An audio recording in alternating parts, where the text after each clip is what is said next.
Okay, so I have to look at this part because GM friends, or as they say in Taiwan, 兵有搞价. I like how Jacky's like, what did he say? I'm not Taiwanese, but I asked a Taiwanese friend how to say GM friends, so you got it. Okay, good. Okay, all right, thanks. Okay, welcome everyone. Hope you've had a good morning so far. Gok we bingyu takeho. I'm always looking at Jacky for approval. But he's not giving me any. Oh, no. Okay, well then. All right, cool. Hey everyone, I'm Ed. I'm head of partnerships at Wonderverse.xyz. We're a DAO project management tool helping DAOs manage their end-to-end process from governance to operations. I'm the moderator for this panel on achieving mission and impact with DAOs. We're going to hear from these three panelists on the missions of their DAOs and how they're structured and how they achieve lasting impact. As a note, although we're covering three different organizations doing really great things, whether it's civic tech, whether it's new and exciting approaches to investments, or bridging the Web 2, Web 3 ecosystems, there are countless number of DAOs and structures like out there, but it's cool to hear from three of these wonderful panelists. They all come from very accomplished backgrounds in the DAO space, so I'm really excited to talk to them. So before we get to the panelists, though, I did want to share a quick definition of what DAOs are, just to level set a little bit. So DAOs are decentralized autonomous organizations. It's a way for like-minded people to come together and work on things they're passionate about, usually around a shared mission. These organizations are usually managed and supported through Web3 technologies, whether it's smart contracts or crypto treasuries. And they're usually managed and owned by its members, either through governance or utility tokens. And if enough people want to work towards a common goal, they can organize themselves and then work towards changing and shaping the future as they see fit. However, with everything in life, there are a spectrum for DAOs. So DAOs can be as decentralized or autonomous from like very to like not very. So it really depends. I think the amorphous nature of DAOs and decentralized organizations do allow them to experiment with structures, governance, token models, and processes, which also evolve as time goes on. But good vibes is key because at the end of the day, it's a collection of people working together, and it'll be interesting to hear from the panelists on how their DAOs approach that. So with that definition in mind, I'll ask each of the panelists to introduce themselves. If you can share your name, the DAO you're working with, and its mission. So maybe we'll start with you, Noah. Yeah. So hi everyone. My name is Noah. What happened? I'm the organizer of DAO Zero, and basically DAO Zero you can consider it a part of Gov Zero. Gov Zero is a civic organization that's been around for 10 years. Accomplished a lot of things. It has always been a decentralized organization, but DAO Zero is trying to supercharge Gov Zero or civic innovation, civic organizations with Web3 tools, in essence. GM everyone, I'm Tesa. I'm the co-founder of Fight Club. Fight Club is a sub-DAO of Bankless DAO. We're an investment DAO and an education DAO. So we provide everyday people, our members, opportunities to invest in early stage companies. So instead of it being gated to VCs or people in a specific network, we allow our members to have access. And we also provide educational programs where we teach people how to become venture crypto analysts. So if you want to participate in the due diligence or deal scouting, you can do so and then participate in the deal flow. Hi, my name is Jacky. I'm a contributor of Bu Zhi DAO. And for our DAO, our mission is to bring people who love Web3, who love Taiwan together, and to grow the Taiwan Web3 ecosystem on a global stage. And initially, we wanted to also do education. So one of the jokes was we want to help people go from Bu Zhi DAO to Zhi DAO in Web3. But yeah, we're the organization that put together this conference. So we're very excited to be here. Nice. Thanks, everyone. So I guess a mission statement is always like your guiding star or to articulate what your vision looks like for the organization. I'm curious to hear if your mission has evolved over time, knowing that DAOs do evolve over time, whether it's like structures or processes. And then maybe we'll start with Noah, especially because like you work in the civic innovation space, and I imagine that you work with a variety of stakeholders, and as you grow, there's probably more and more stakeholders coming in, or even contributors. Just curious to see if the mission has evolved and in what way. Yeah, I'll start by, so 10 years ago, Gov0 was started, right? And they started by a group of hackers. I wasn't part of it. I only joined very recently. But they were started by a group of hackers who's trying to open source government data, right? Just to open up more transparency inside the government and connect the government with individuals, citizens, and all that. Over time, a lot has changed. More people joined, and a lot more different kinds of projects started to popping out. Experimental schools, fact check for fake news, and all that kind of stuff. So a lot of different things happened, and it evolved over time. And something also very interesting is that they started by defining itself a decentralized organization. But over time, now they say they are a polycentric organization because they think that is a lot more practical in a sense. And now basically at DAO0, what we're trying to do is to bring Web3 tools because there are challenges, right? There are efficiency challenges, there are others, but we're basically trying to build incentive systems, build funding models and others for this whole ecosystem. So this contribution layer can be supercharged, and Taiwan can be supercharged, basically. Cool, awesome. What about you, Tesa? Well, since Fight Club is part of Bankless DAO, everybody knows their motto, which is to bank the unbanked. So Fight Club's mission statement is basically to democratize Web3 investing and to elevate communities using Web3. What our programs have done have evolved, and that is based on what our DAO members want to do in the macroeconomic environment. But we always try to stay true to our mission statement, which is we want to give access to early stage investment deals to everyone, and we want to try to elevate communities, especially those in underserved or underrepresented communities, an opportunity to access Web3. Yeah, for us, when we first started at ETH Denver, there's a group of Taiwanese builders, founders, investors, creators that just really love Taiwan at a conference. And we were just thinking about, well, what would be a fun name for a DAO? And then we thought, well, Bu Zhi DAO? So they're there with us. And then, in the beginning, we thought, if we just put amazing people with high integrity that are doing great stuff in Web3 in the same room, great things will happen, right? And then, so we start building this community from, maybe 3 to 4 people, 5 people, 10 people, 100, 400, 500. The DAO really grew to a scale that no one could have imagined. Actually, we started in March, so 9 months ago. And the mission statement obviously has changed. So first we're just kind of gathering the community, building the community, and to now we thought, hey, at the end of the year, let's have a conference. And so all of us kind of direct our resources into, hosting the conference. So our mission went to getting people together to now, hey, let's make this conference, let's call it Bridge, let's bridge everything.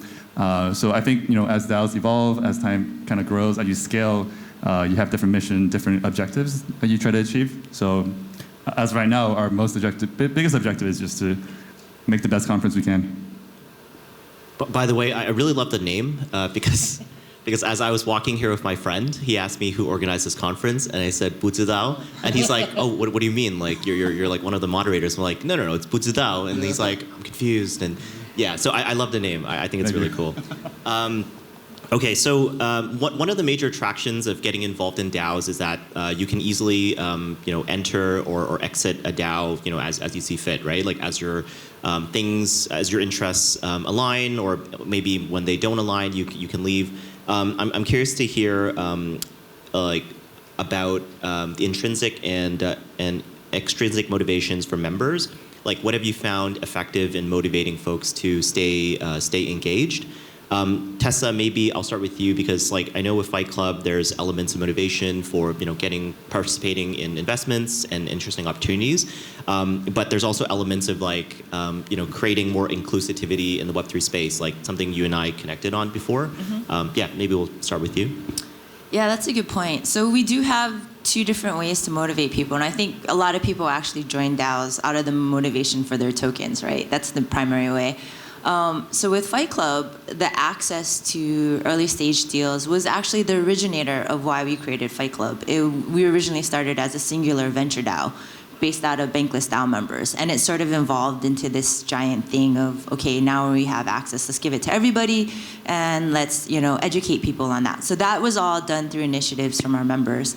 How do we keep people motivated, especially in a bear market? Not everybody's participating in the in investments, or everybody got wrecked, right?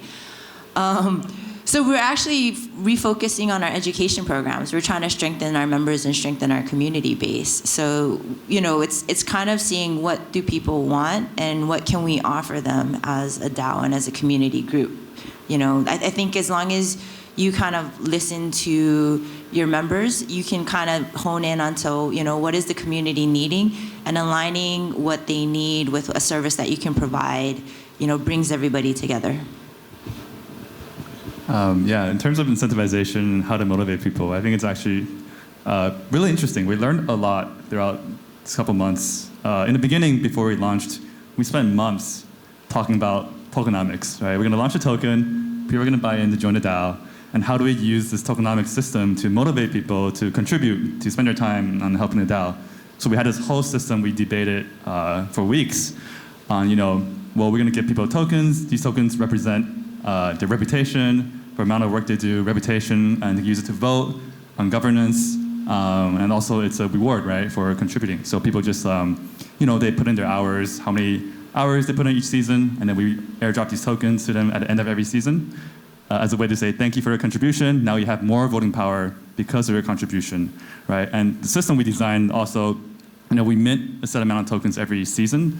So then we kind of inflate the supply, so then people who are contributing actually end up accumulating more tokens as time goes by, right? And people who join and don't contribute, they're kind of getting inflated for less influence. So we had this whole system beautifully designed, thought out, and then and then it turns out no one cares. Not that no one cares, but it's not the primary reason that people are motivated. We completely forgot to do the airdrop token last season because we were so busy at the conference, and I don't think anyone noticed. Damn, you rug them. No, but because people are just motivated by the mission, right? When you're a mission-driven organization, whether you're a DAO or not, and you have really clear, objective, we're going to do this and that. I think people want to contribute just because they are, A, they're having fun. 2, they like the mission, right? 3, they enjoy the people they're working with. I think that's kind of, for us at least, we learned that instead of on top of just getting tokens, this is what primarily motivates people. Yeah, for us, I think at the core level, I think DAO Zero's philosophy is trying to align the mission of the whole DAO to individual passions, right? I think this is quite important because DAO Zero, Gov Zero is a voluntary organization, right? So there's no pay, there's no other stuff. So one way we need to make sure people will sustain. And we need to make sure people has a stake in something, so they would continue to build on something that they're passionate about. It shouldn't be really about the DAOs. There needs to be alignment, there needs to be overlap, but somehow we need to find the intersection between the DAO and the people who are trying to contribute. And on the other hand, I think for public goods services or for civic organizations, because it's voluntary, for traditional business world, there's this compensation package that project managers can use. It's salaries, it's stocks. People use this to incentivize contributions, right? For us, we're basically testing this new compensation package, which is Soulbound tokens still, and with another thing called hypersets. It's basically it's a standard developed by Protocol Labs. Basically, we're doing a lot of experiments with Vivian, and so this is an impact certificate in NFT format that we're trying to create a secondary market on top of. But there are different levels of things that we're trying to do to accomplish certain things. And for Soulbound tokens, we may run a hackathon or something on building application utilities on top of it. So there may be some incentives for people to contribute to get a token. Yeah, it's really cool because it sounds like from the three different organizations that we have here, there's a lot of experimentation and evolution, and I'm curious, like, do you find that because like your organizations are structured as a DAO, do you find that it's like easier to accomplish some of your goals compared to a traditional organization, where maybe this experimentation may not be as fast because maybe it's coming from a centralized body saying like, hey, this is what we're going to do, as opposed to hearing the will of the people, if you will. I guess like for Jacky, like I'm curious if you've seen like the structure more effective because compared to like a traditional organization bridging the gap to Web3, I imagine like you can also like run a lot more experimentation as well, right? Yeah, so I think with DAOs, everything is a trade-off, right? You're always trading off against centralization, decentralization, transparency, efficiency, speed, and consensus. Right? Everything's a trade-off.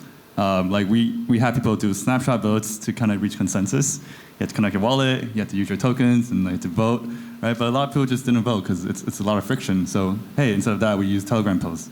Right, a lot easier and straightforward. So the question was on structure, right? Yeah. Structure. Yeah. So trade-offs against as a DAO, right? Okay, right. So as a DAO, I think there's definitely trade-offs, right?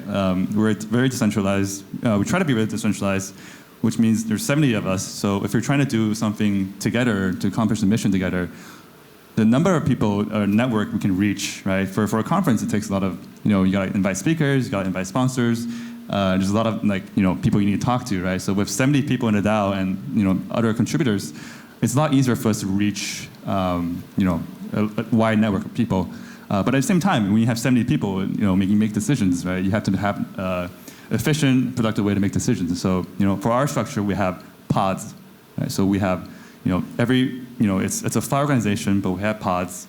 Vitalik had an article about DAOs, I think maybe a month ago, and his structure is very similar to kind of our structure where, you have pods that own different areas, like growth. We have a conference pod that kind of grew a lot, obviously, product pod, legal pod, finance pod, that all kind of takes care of different things. And the pod leads of each pod kind of forms its core team. That is, together it can be a little bit more efficient, right? So as a DAO structure, we always aim to be decentralized and fully transparent, but there are trade-offs we have to make when you want to be efficient and get things done, right? So, I think with the pod structure and empowering every pod lead to make decisions on their own, but also kind of keeping them all on the same page is, for us at least, the right trade-off for us right now to us to, host a conference and do what we want to do for the time being. I guess just as a follow-up, like, does it also make a difference, like, because the structure also adopts to the needs, right? Like, for example, like you said, the conference pod like just became really huge because of this conference. Is there an element of like making sure like you pick the right people that are adaptable, right? Because like I guess in a traditional organization, it's like you're hired as a marketing person for the social channel, and then you kind of like, okay, that's my job. I'm really good at it. But here, it sounds like there's a lot of evolution and change.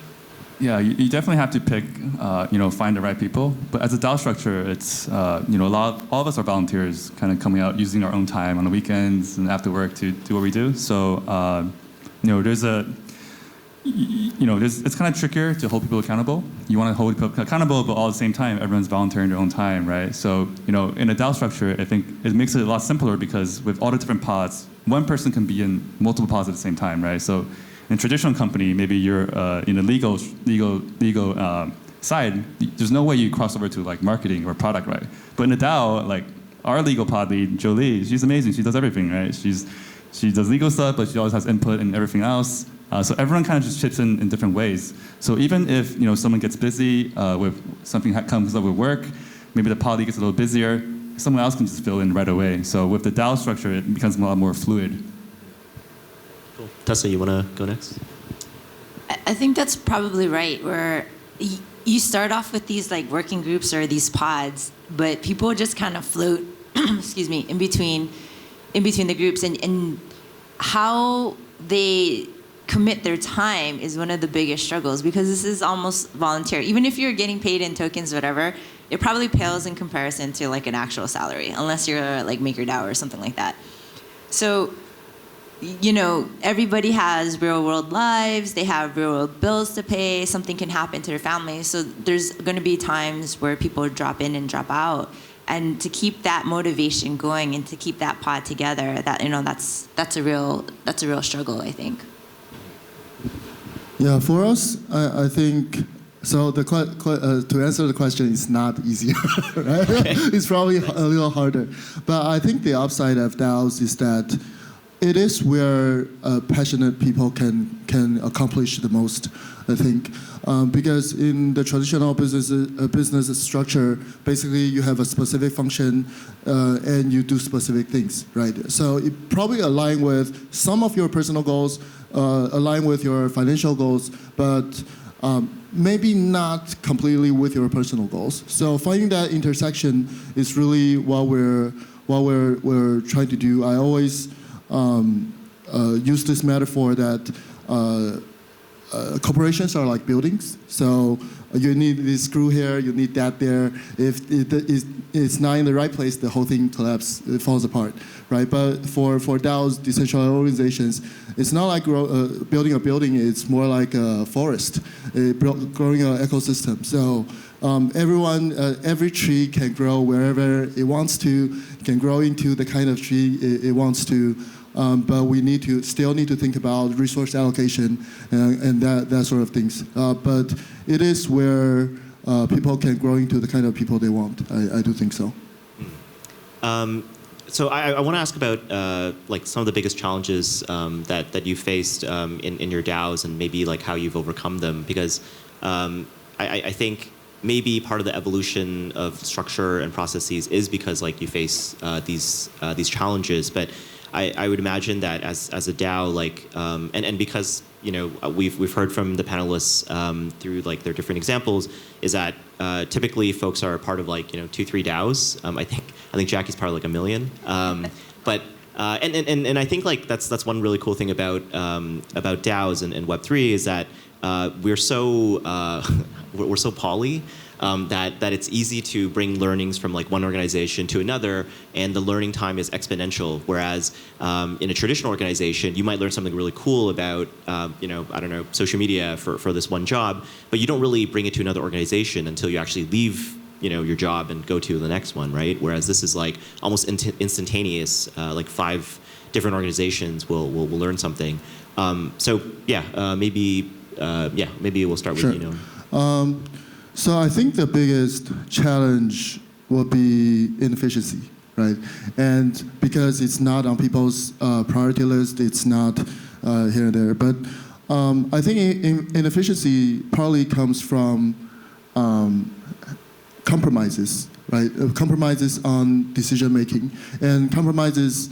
Vitalik has a article on this.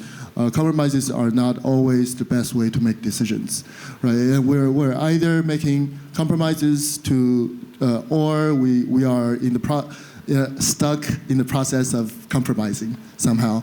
So, but the whole foundation of DAOs is basically we're trying to empower people. So how do we find the balance between empowerment and, on the other hand, making better decisions based on facts, based on analysis, based on the right people, I think, based on expertise. And I think that is the challenge that we're definitely facing. Yeah, I think that's right. I think another issue which you brought up earlier is resource allocation. A lot of times when you're starting off with your DAO, you might not have too many resources, and you might have members that are both passionate about 2 separate things that are fighting for the same resource, and ultimately that resource has to go to one of the groups. And then how do you keep that other group engaged when they've just basically lost access to that resource? And so that's a difficult decision that you kind of, as a group, have to keep people involved when they're not able to work on what they're really passionate about. So that goes back to motivation again. So it's a tricky thing. For us, biggest challenge, I think probably bandwidth. Obviously this conference took a ton of work, and it took all of us, everything out of us, and more to put it together. So if you're going to do this every year, right, how can we come up with a way that's sustainable, people don't burn out, and there's a way we can maintain high-level contribution, high quality.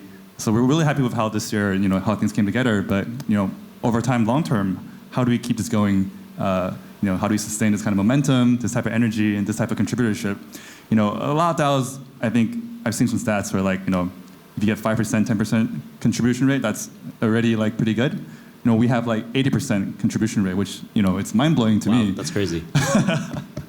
And more people from the public that are just contributing, who are not part of DAO, but they're still just contributing. So how do we keep that momentum going year after year, after the conference, into other projects throughout the year?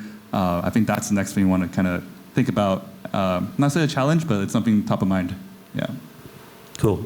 So do you see DAOs as the future of organizing for humanity then? Because it sounds like I don't want to say DAOs is the silver bullet, right? But from the pros that I hear from this organizational structure, and especially the fact that it is very adaptable and always evolving, it almost sounds like it's the perfect structure. But if not perfect, what do we need to do to get us there for DAOs? Maybe we'll, yeah. Okay. Is it a perfect structure? I think it's too early. Everyone's still kind of figuring out how DAOs work. What we need to get there, we need a lot more tooling. I think there's a lot of tooling being built. And I think it's interesting because there's no standard way of how to run a DAO, right? There's no manual of how to run a DAO, how to build a DAO, because every DAO is so different, right? Here we have civic tech, investment education, and mission-driven different DAOs, and every DAO will require a complete different solution, including your how you organize the structure, how you incentivize, and down to what tools you use, right? So, I think DAOs is very promising. Like Noah was saying, right? If you can align your personal incentive and personal mission goals with the DAO's mission and have it overlap, that is very sustainable as a motivating factor. So, I think long term, it's the best way for people to self-actualize if they want to be the best version of themselves and doing things that they find meaningful in many different roles, in many different DAOs. I think DAOs is the way to untrap people from the traditional corporate structure to really be who they want to be in the world, where they can be free and contribute who they want. So, yeah. That's really well said. Tesa? Yeah, I think the pros of DAOs is that it is decentralized, right? So you can take the best aspects of that you've learned from certain DAOs and you can spread it really quickly through this decentralization.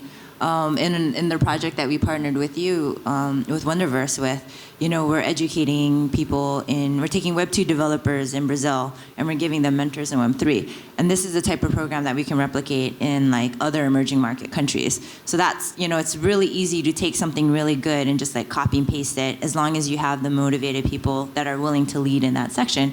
So that's one of the benefits, I think, of DAOs. Yeah, I think in a couple of years it will be much more clear what DAOs is better at.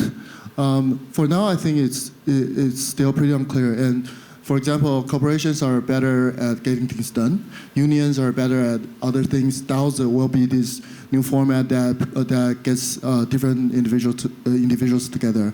But I think what DAO is really good at is basically exploring new opportunities and exploring new possibilities. Because there's no basically one person saying everything needs to be to micromanage, to say everything needs to be in this way. But it requires a new kind of leadership, right? It's more about support.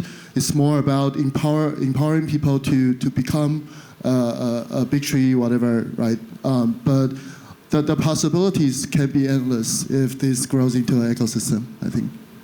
Okay, so what I'm hearing is that everyone's bullish on DAOs, with the asterisks of there's still a lot to work on, but yeah, okay, cool. Me too, because I'm working on DAO tooling. So, okay, cool. So I think we're at about time. So maybe if folks in the audience wants to join your projects or just learn more, how can they do so? Noah, do you want to?